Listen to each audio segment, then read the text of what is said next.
All right, Groove Stars, Ridgely here. Super excited to be joined by an old friend. We go way back, way back. CEO, founder of Fazio Cleaners all over Southern California, Nevada, all that area back there. And very serious entrepreneur for a long, long time. I had a pleasure of meeting Steve originally through the Young Presidents Organization and related companies.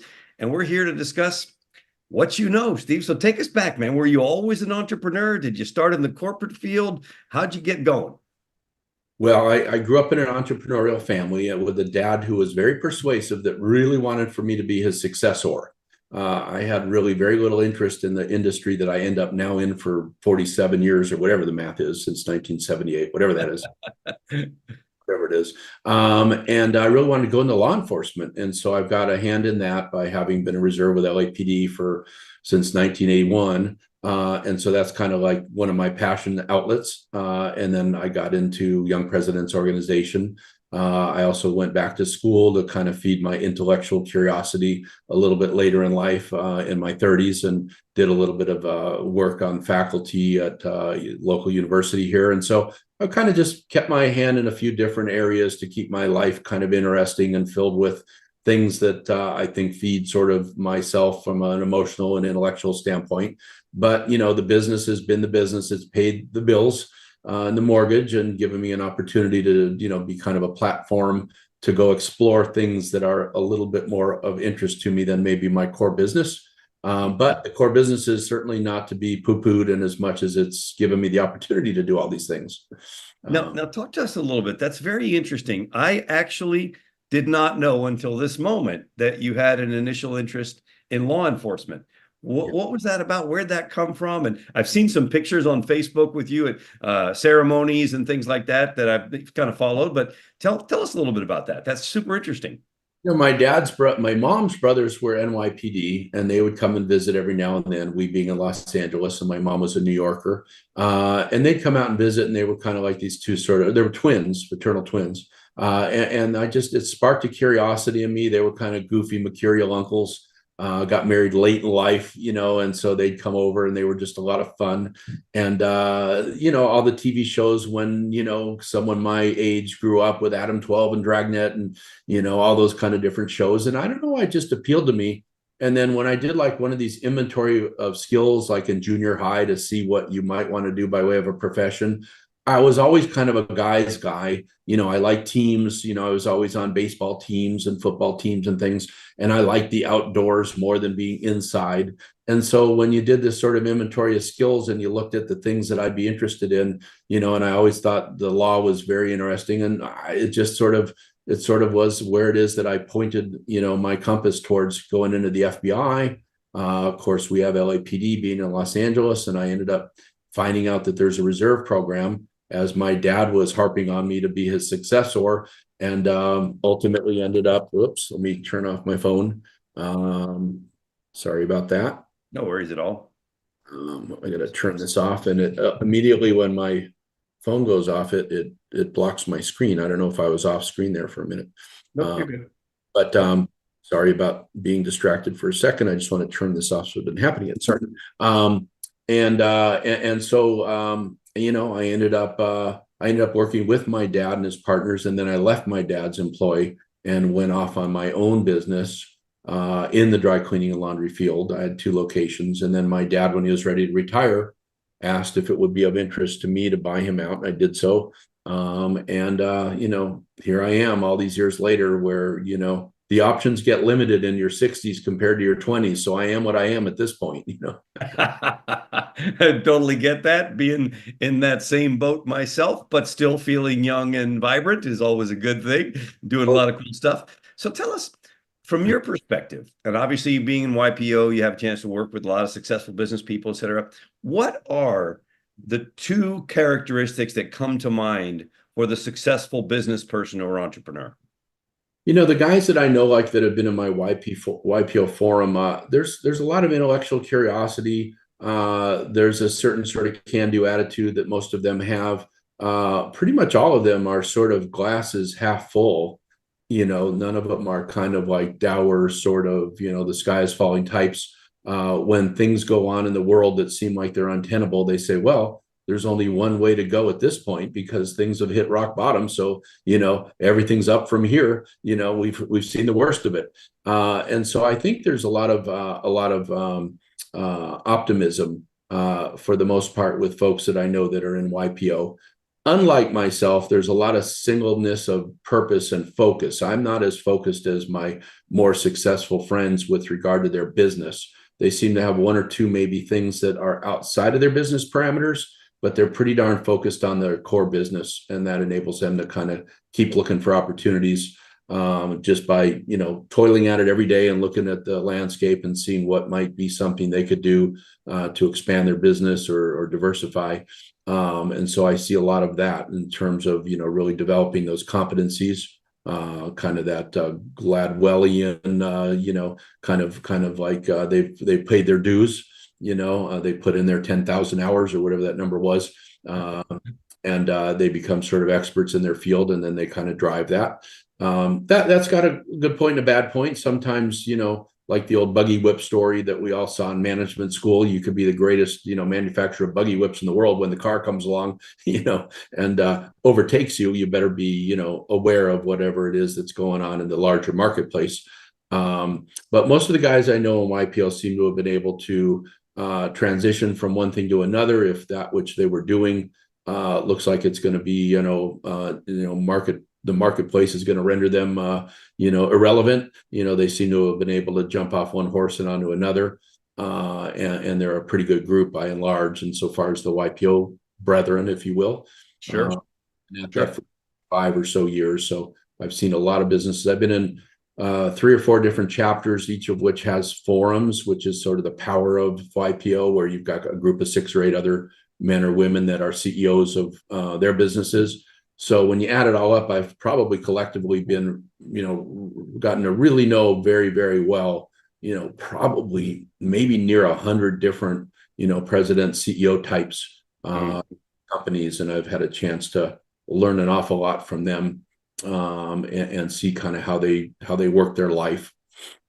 Yeah, let's talk a little bit about that in terms of the power of memberships, of peer-to-peer groups, masterminds, to continue to you always educating yourself. How important has that been to your success? I don't know, the word success is funny. When I think of successful people, I'm not sure I always feel comfortable putting myself in that category, but I, do okay, I guess. But, you always measure yourself against someone that's untenable, same with like, someone's life. I always look at life insofar as, we superimpose this sort of Ozzie and Harriet sort of existence, and as I said, I've been involved with, maybe 100 different people, and we've gotten to know one another on an extremely intimate level insofar as, their marriage, their children, their siblings. I've yet to see Ozzie and Harriet exist in the real world. It's always messy. There's always a brother that can't stand the other brother, or a sister that's suing the father, or 2, parents that don't get along, or a divorce situation. So it's all messy everywhere, and so, one of the things I've learned is life is messy. Don't be envious because the other person, has got their stuff that they're going through. And whereas it may look like it's a perfect, scenario from the outside, when you get your spade and you start digging, you find out that guess what, they put their pants or their skirt on one leg at a time, and they've got their own set of dynamics with their parents, with their siblings, with their children, with their spouse, So it's helped in that regard. It kind of normalizes one to realize that there's not this ideal out there that you should, maybe you could strive for it, but you're not going to become, you're not going to have this ideal existence. There's going to be stuff. There's going to be trials and tribulations, and it's going to be a circuitous route towards the end. It's not going to be a straight line. So actually that in and of itself is kind of helpful to know that, you're a mere mortal and you're surrounded by mere mortals, and there's very few of us that get out unscathed. So that's helpful. Other things that have been helpful is also, I was watching a TED talk a couple of days ago. There's a lady that was given a talk about longevity, and having a peer group it was like in the top 3, just having people to talk to, not being a hermit, having some sort of network that you're tapped into, that you can chat about some of the things going on in your life. And that's very, very helpful. I can't remember what it was, but it was in the top three. It was, maybe not surprising, but it's good. It's a good reminder in terms of the importance of having friends and trusted people. They say if you can count your friends on more than one hand, you have none. So I kind of do ascribe to that. I've got 3 or 4 people that are my go-to, that if God forbid something happened, my wife says that's who I'm calling, and there's only a few of them. There's 3 or 4, Yeah. out of the hundreds of people that we all know, especially being in a network organization like YPO, there's only 2 or 3, that are really kind of the ones that at the end of it, or who want to be in that foxhole with. Yeah.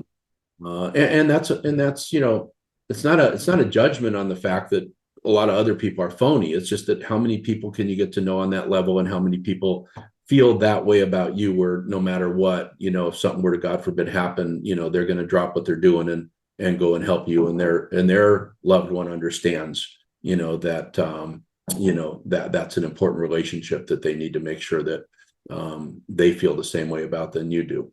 Yeah, it's interesting you're saying about the community thing, and I think probably you were looking at something from a blue zone, Okay. because in the blue zone, where the people live the longest, talking about longevity, that Mhm. is one of the main things that they talk about, is that sense of community. They all hang out together, they talk with each other all the time, and in addition to a couple other things, but that was definitely one of the top characteristics of the people that live the longest in the world, is that sense of community. So I completely get it. Now, in addition to that, corollary to that, how much of an impact has had personal and professional development? In other words, continuing to go to the courses, read the books, listen to the podcast tapes, in our case, all the way back to cassettes, right? How's Yeah, that? lifelong learning. I went back to school at 31 and did an MBA, and then at 35 and did a doctorate. And then I taught for a few years, taught MBA students business management stuff, organizational theory and strategy. And then YPO has a bunch of different programs that you could tap into, from Harvard to Stanford to different things. There's not a high entry barrier. Once you're in, you basically just have to pay your tuition of 10 grand or 11 grand or whatever it is, and take a week and go and do some additional learning. And that's super cool. I mean, we all sort of think about it as being our intellectual spa. It gives us that ability to plug in, and sometimes it's the peer-to-peer stuff that's just as enlightening as the faculty, even though they're always outstanding, in the case studies and all that. So it gets your wheels spinning a little bit. Trying to pick up a book every now and then and see. I've been a little remiss, kind of since COVID, and not doing as much of that as I had historically done, but I need to jump back on that wagon again here shortly. But I haven't done too much in terms of feeding my intellectual, emotional self in terms of learning as of the last couple of years. But this is a good reminder that I need to go back and start doing that. There you go. So tell us about a setback that you've gone through in business, whether it's, colossal or not so colossal, but a setback, and what did you take away from that and move forward with? Well, one of the setbacks, I own a chain of dry cleaners, and when all your customers are at home wearing pajamas and Lululemons, doing Zoom calls and Teams calls, that doesn't bode well. For someone that owns a bunch of dry cleaners, I would make a joke and say, this is the business you don't want to be in right about now. And it was tough before that, and then all of a sudden that came along, and it has, we haven't reached any kind of pre-COVID revenue, now either.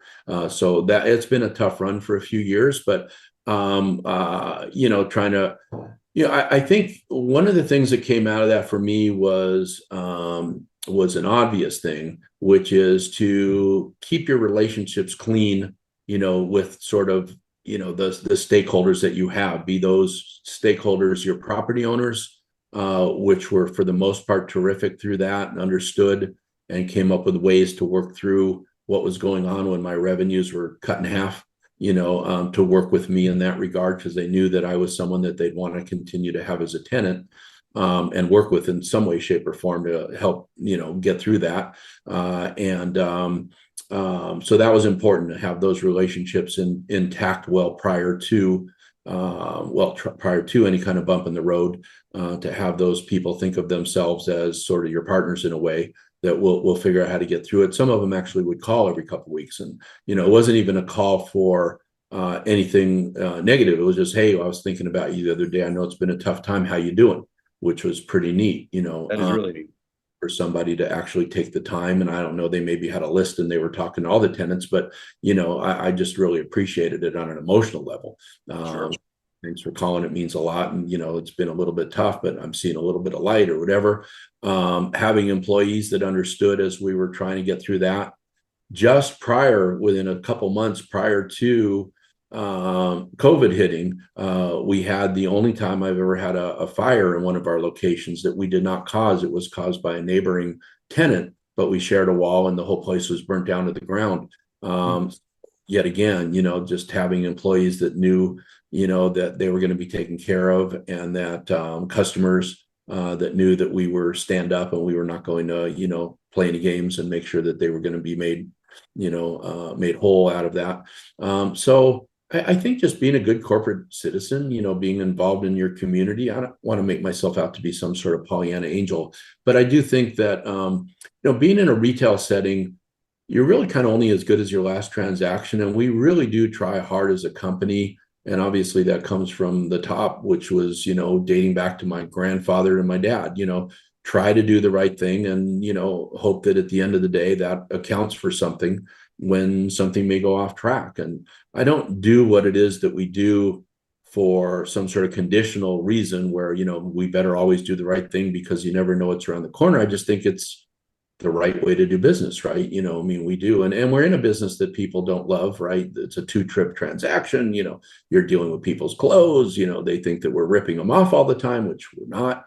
So it's tough to begin with. So you got to go the extra mile in a retail service setting to make sure your customers know that you're, trying your best to do the right thing, and be connected to the community. I don't think we ever get asked to be a sponsor of a church, a synagogue, a mosque, whatever, in our community, different clubs and things, where we don't try to take an ad out for somebody that's being celebrated or what have you. Just be part of the community that you're in, and the community will support you in the end of the, in the long run. I couldn't agree more. By the way, I went even a little further than you did with the education thing. I saw this thing called a master's degree in education on global citizenship. Brand new program started at DePaul University in Chicago. Okay. And I was like, this is I water. want to know what that means. I really want to know what it means to be a global citizen. I want to do so. It took me 4 years to get through a 3-year program, but I got it done. I got a master's in education on being a global citizen for no other reason. Well, you had a doctorate in global, stewardship before I ever knew you had your master's degree in that. So you're definitely somebody that is to be looked up to in terms of how you comport yourself in the universe. So I'm glad. Thank you very much. Quick question for you. Obviously, super hot topic right now. Your take on AI. What's AI? What's it look like? What do you think it's going to do to us, for us, with us? Any thoughts? Well, it's definitely going to get, I can tell you firsthand, people that have English as a second language to write as though they're PhDs in English. It's unbelievable. Some of the emails I get from people that have been with me for 30 and 35 years, and I read it and I have to do a triple take. It's like, did they just go to like Yale or Harvard or Princeton for like 4 years and I didn't know it? Because I get these amazing emails now that are so eloquent that I'm envious of the way in which they're written. And I say, you've been dabbling in AI, haven't you now? And they're like, yeah, it was the neatest thing. We put in 4 prompts and this is what it spit out. I'm like, wow. So I think it'll, hopefully improve our ability to communicate in a more eloquent manner. That's for sure. But that's trivial, I understand. But, I don't think any of us really know, other than we're starting to scratch the surface and see what the benefits are of AI. And of course, if you listen to those who are most knowledgeable about it, they're postulating that if we don't really, put some governing guidelines around it and some, some ways of making sure that it doesn't get out of control, there could be a dark side to it. I mean, one of my favorite shows was Westworld, so we saw, how the robots can take over if we're not careful. But, we never thought some of the things we saw in science fiction, could come true. But some of these folks that are sort of futurists, see things, 20 and 30 years before they happen. So Obviously, there's some potential there for a dark side of AI. Hopefully, again, we'll have the right governing guidelines there. But I don't know. I really don't know. I mean, the things that I have my hand in basically have been law enforcement, business, education. Those three things are kind of the pastures that I've grazed. And I don't have a good idea as to how those three things in particular are going to dramatically change because they're kind of basic. They're kind of the Vince Lombardi blocking and tackling world things. Will we have robots answering radio calls? I don't know. We still have family disputes and domestic violence and things that go on in the streets. Are those things going to be able to be resolved by some sort of robotic device, or AI? I have a hard time seeing how that's going to happen. RoboCops or something. I don't know. Maybe, I don't know. There are some things there that could be helpful. My industry is kind of a backwards industry, so I'm not certain how AI will help it, but maybe. And then in the classroom, I can see where it could be something where, yeah, I still think there's nothing because we're old school, right? I'm 63. I still think that human interaction, and we're seeing it now in corporate America where they're trying to drive people back into the office. I still think those things account for something, that human interaction. I want to believe that there's some value there. And hopefully this won't continue to eclipse, as COVID did, the need for that human interaction, hopefully. So we'll see where that pendulum ultimately, rights itself. But I probably still I'm still nostalgic, right? I still like that, like what we're doing better than I do talking to, automatronic something. Yeah, no, me too. Me too. I feel that too. And I do think there's a place for it, like you said. Question is, what's it look like? And it seems as though improvements are accelerating. Like things are going faster and faster. I know for myself, I find that it's almost hard to keep up with the evolution of things. And if you're not in some kind of a setting where you can get some additional training or education, really, really hard. All right. So here's my favorite question. My favorite question is, if you had a thing and you could go click, click, click, and send yourself back 25 years to speak to Steve Fazio, 25 years younger, what would you want to share with him? And by the way, I've loved every bit of the journey. That's not an acceptable answer. Okay. He's got to be some words of wisdom from Steve today to younger Steve. What would you say? Act quicker on the things that were your, instincts. It probably, takes you longer to finally get up the courage to do things that if you'd have done them earlier, you'd have probably had, a little bit more success. Probably to have been a little more aggressive on the business side. There were some things that maybe I could have taken advantage of, and I was a little tentative with it. I don't know. I think those are probably the two things that sort of pop out. I always wonder if I would have gone a little bit more aggressively with some things, if that would have surmounted to something, business wise, it would have been a little bit more than what I currently ended up with. And then relationship wise, I think there are some things that I might have done a little quicker, but it's a slippery slope because there's all these sort of consequences to everything you do. And, maybe it turned out exactly the way it's supposed to be turning out. Mm-hmm. The other side of what you asked is if you look back on your life at 80, try to put the pieces together and make it look like it just was perfect, Mm-hmm. Maybe it's more perfect than you think, but yeah, I would probably have been a little more aggressive, and I probably would have pulled the trigger on some things relationship wise that I might have done a little quicker. That is interestingly, and I always find that question fascinating. That is the most common answer I get. I would have done a few things a little quicker. I would have gone a little more, been a little more aggressive.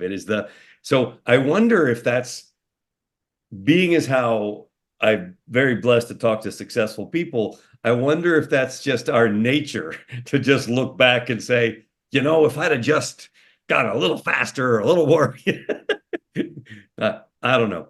But when I get into that loop of thought, usually then I start looking at, yeah, but then that might have led to this not happening the way that happened, or I, might not have been ready for this, because then that would have taken me away from that. And because I didn't do that, I ended up doing this. So I don't get too crazy about it, but Sure. I do. Yeah, me too. Me too. There's no point. It's, nothing we can do about it anyway. But it is philosophically interesting that many people feel I would have said go a little faster, be a little that kind of thing, run a little harder, even type of thing when you could. Now we're kind of a bit more relaxed. This is the last thing I got today on a Friday is my conversation with my friend Steve, and then I'm done. I read somewhere fighter pilots don't have rear view mirrors, right? Yeah, yeah, that's right, exactly right. All right, man. So I always love to ask this question too. Three books that made a difference for you that you would recommend? I mean, it could also be a podcast, but I like to ask the question about books. Three that you'd recommend that budding entrepreneurs and business people could really benefit from.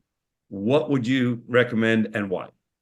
Well, there's a question, right? Because I'm looking at my bookshelf. Oh my gosh, I don't know. I liked at the time a lot Peter Senge's was it Five Disciplines, Fifth Discipline. I liked that book. It had a lot of really good stuff in it. What I found when I did my doctoral program was that a lot of the thoughts that were being repackaged and still are today, sort of nothing new. I mean, it all is sort of dating back from some of the early philosophical thinkers. They're all coming from like Plato, and people just kind of repackage, and from dialogue, with suspending your assumptions and listening to someone. I mean, all this stuff just all the way back, all the way back. There's like a wormhole in time, so you look back, and before you know it, you're a couple thousand years from a germ of a thought that then all of a sudden is now in 2023 or 4 manifesting itself again. And guess what? There's nothing new about it. It's the same thought that somebody had, all the way back when. So I like that book though, because it does a nice job, and it has an accompanying workbook. It's dated at this point, Peter Senge, but yet it has some nice stuff in there. And of course, people all denigrated Peter Senge when he wrote it, because all the things in there were just repackaged from somebody else, and so on and so forth. But it does a nice job of packaging a lot of management stuff that I kind of liked. There was another book by a guy that was like Value Migration that I liked. I liked taking, like, from a management standpoint, which is not necessarily what you're asking, but some of the Porter stuff, the Michael Porter stuff, and so far as competition, I liked in the classroom when I was doing some teaching. I liked taking that and juxtaposing it against. There's a guy in Montreal, one of the universities, that had something called Value Migration, and kind of pushing those two thoughts and having them compete with one another, because why is it that out of like MJB or Farmer Brothers or one of the legacy coffee brands, why didn't they formulate Starbucks? I mean, because most great ideas that are of today, came out of something new. They didn't come out of legacy companies. Why didn't IBM create Apple or whatever? I mean, it always is that agitator from outside of a company. So those kind of thoughts always were interesting to me, because I always think in my own industry, where's the next great thing coming from? If there is something, it won't be from within the industry, right?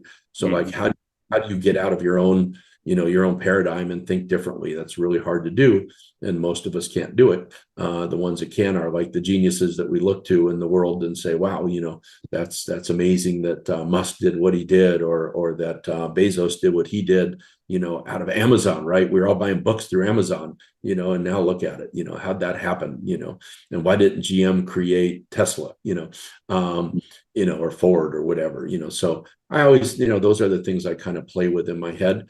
So books that relate to that, and like some of the old philosophical thinkers are fun to look at too.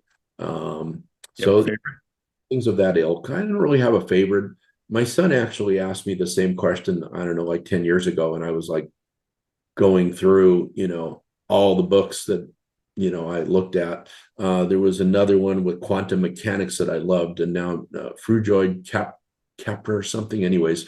But it was really cool, the way that they see the world through the perspective of quantum physics and quantum mechanics. How does that manifest itself even like in the business world? I love playing with energy fields. For every action there's an equal and opposite reaction. I look at that in terms of relationships. You want to get something done. What's the best way to do it? Well, it's maybe not to go at it full force in a confrontational way, because then you're going to get that confrontational kind of attitude back in your face. So Mhm. if the object is to get to where you want to go in the easiest way possible, how do you sort of facilitate your own brain in a manner in which you can get to where you want to go without creating that resistance? And that's kind of some of the physics of relationships that interest me. How do you facilitate things to get to where you want to go in the easiest way you can with employees? Even, how do you get them? How do you get a system to go where it needs to go? And if you look at organizations or organisms, right? They're a bunch of collection of people firing off on all kind of different ways, right? So how do you align all those energy fields and get them to go in a direction that's somewhat consistent with where you want it to go? And how do you adapt yourself to where those energy fields are going? Because maybe those energy fields are going in a direction that you should probably, get in line with too. So even like comedy, it's fun talking to people in different fields. Talk to a comedian, right? If you look at what a comedian does, they've got a bunch of people out there and they've somehow got to entertain them, right? And every audience is different. Some of them just are in a bad mood, and there's good audiences and bad audiences, and they have to work with that energy field, right? So how do you get that energy field with all those people that are sitting there to line up in a manner in which you've got them on board where you're now part of the flow of what their energy is? Doing business consulting, I did a lot of family business consulting. How do you get that family to line up, and what happens when there's sort of a saboteur in there? And everybody kind of knows it. How do you remove that person? Or, if you can't get them on board, or that person's maybe married to someone that, is not on board and is, causing disruption within that energy field, and that stands in the way of the organization going forward. So I like playing with ideas like that. I'm blathering on, I apologize. That's all good. Very interesting, actually. The thought processes within which kind of my brain operates, even within a marriage and a dynamic with children, how do you line that energy up in a way that's positive, where you're not, where the kids don't want to come over, right? What could be more important, right, than your kids that don't want to come visit with you? Yeah. I grew up in a system where my dad was always making me feel guilty if I didn't call him every day. It's like, oh, it's my son calling. Oh, it's like, okay, Dad. I get that from my mom too. And then I hear about, I haven't talked to your brother in 3 weeks. Yeah, yeah, You know, exactly. that kind of thing. Like I'm responsible for getting my brother to call my mom. I mean, Yeah. come on. So I know that one too. So let's So block energy, right? So what's the cause of that where the kids don't want to call? I mean, so how do you withdraw yourself from that and make it where they want to come to you? Again, it's sort of just, or give them enough space where they'll finally see the wisdom of what you might be able to offer them, and want to maybe call you every now and then, sometimes withdrawing for, a period of time and letting that energy real, kind of reaccumulate your direction is the best way to do it instead of forcing it, right? sure. And sorry. 100%. No, I couldn't agree with you more. I had a period of estrangement with my son. And all of a sudden his sister says, oh, guess what? Linus is going to call you. Okay.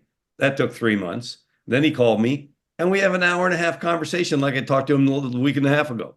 It Right. was the craziest thing ever. One of those seminal moments in my life. Okay, I haven't talked to you, son, for 16 months. Your choice. And now you talk to me like we've been talking the whole time, and you're talking to me like I talked to you last week. And he was working through something, right? Yeah. Just as we all have. And that disruption of the parent entering into his thought process while he was trying to figure himself out in some way, shape, or form was disruptive, and it needed some time before he could get to the point where he's like, oh, wait a minute, that dude's not my enemy. That dude would do anything for me. Let me give him a call and check in, right? And to not confront him on that was probably the best thing you could do. Just say, hey, so nice to hear from you. How's life? Yeah. Instead of I actually was smart enough to go talk to an expert who said, there's nothing you can do, just wait. Do right. what you normally do. Reach out, send him a birthday message, a note, whatever you normally do. Just do those things so that he knows you're there, but he'll be there when he's ready. And And he was even right. And even in the field of law enforcement, handling the situation where you've got this energy just bouncing off all the walls in a negative way, and now you're interjecting another person into that with a uniform, right? Mhm. How do you enter into that framework in a manner that's going to ultimately manifest a positive outcome instead of exacerbating all the negative energy, right? How do Mhm. you kind of come into that? It's very important. It's like, hey, I could see you guys are struggling right now. Can I be helpful? Versus you stand over there and talk to my partner, and you shut the F up and stand over there. I don't care. I don't want to hear what you have to say. Versus, well, I can see you guys are struggling right now. I'm really sorry. I'm here to, see if I could be helpful. Maybe it'll help. Maybe it'll work. Listen, you can always escalate, right? Yeah. Um, but coming in and matching their energy sometimes is a way. If there's drugs involved or alcohol, forget about it. But I'm just saying, under circumstances where there's a business dispute, or something, Anyways, it just it's interesting to me, how you interject. I think it was a Nobel Prize winner, Heisenberg or something. That which is observed is changed, right? So the minute you walk into something, everything has just changed. What is the change that you've just caused by you're just merely showing up? Something, right? Yeah, it's interesting. The in my master's program in education, one of the biggest things about global citizenship is dialogic engagement. And Mhm. what is that? And I love the fact that right now, what we're doing is a co-creative process. I don't know what you're going to say. You don't know what I'm going to ask. We're in the process of creating something in real time. And to the extent that we can show up and be really present for each other, magic, truly magic happens, as opposed to monologues waiting for the other person to stop talking so I can kick in. Yeah, when you like the great jazz musicians, there's nothing written down, Mhm. or you talk to, you listen to Paul McCartney, there was nothing written down. They were just doing what they do and working it out. And really good at it. All right. Final nuggets. What would you say to the budding entrepreneurs that are on their journey, no matter whether they're young or older, more mature or not? What would you want to leave them with? Steve Fazio, you've got a wealth of experience. What would you say to them? Gosh, I mean, a lot of little models pop into my head. One of them I particularly like is I think of sort of again back to our energy level of the discussion, which is not what I thought we would talk about, but somehow I got onto that rant. So, but I kind of look at organizations as sort of a yin and yang. The symbol with the black and the white and the X and the Y.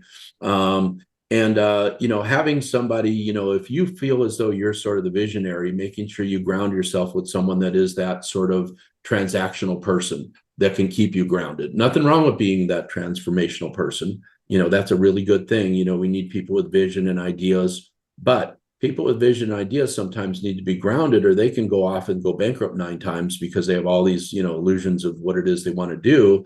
And they need that counterbalance. And conversely, that person that is that sort of more sort of transactional person that likes to make sure that every single is lined up perfectly and elegantly and makes perfect sense. That person probably needs that person to stretch them and be that transformational person. And I kind of think of things that are successful as having the equal balance and not placing a premium on one over the other, but they're co-equally important, where that system then can create something together, in harmony. It dances in a manner in which I think it's more difficult to get there without that counterbalance. So I'm sort of big on making sure that I have an opportunity to, in my own head, understand when I'm playing that transactional versus transformational, and when I am, to make sure I counterbalance my thoughts with someone that has that other side of that in order to get to where we want to go. And that's when I see the most successful endeavors. I usually see that counterbalance existing somehow in some way in order to really drive that system to optimize itself. Yeah, thank you very much. Yeah, the transactional, transformational, man, that's one we can always be focused on and see what we can create. So, Steve, thank you very, very much on behalf of the community for sharing your wisdom. But we're going to put it out there to the world and see if we can get some more good stuff happening because obviously, the more we can, the better we are all going to be. So, really deeply appreciate your time. Thank you very, very much. You got it. My pleasure and honor. Thanks.